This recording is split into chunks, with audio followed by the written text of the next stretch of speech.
Muhammad Ali begged George Foreman to end retirement to face one man. Muhammad Ali and George Foreman are two of the greatest heavyweights in boxing history, having shared the ring in one of the most memorable bouts of all time.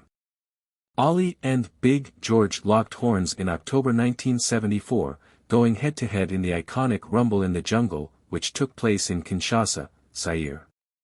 The infamous rope-a-dope style of the greatest would be the difference in the thrilling encounter, as he weathered an early storm from the hard-hitting Foreman to secure an 8th-round knockout victory to capture the WBC and WBA heavyweight titles.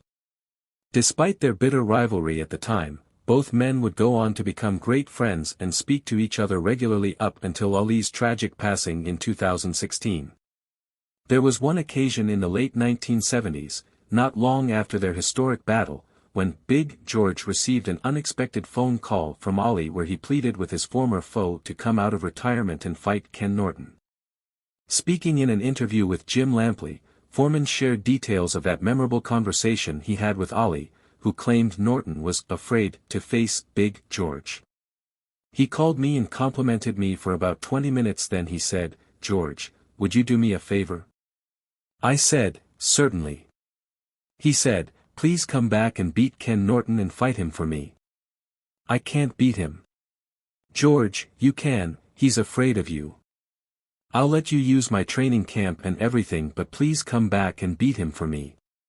Foreman had dispatched of Norton in 6 minutes in 74, 1 year after Ali had fought Norton twice, losing the first and suffering a broken jaw for his troubles before winning the rematch.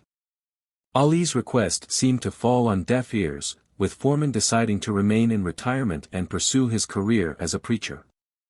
Ali would fight his trilogy with Norton in 76, winning a unanimous decision over 15 rounds, a result Norton branded a robbery and Ali himself admitted was favorable.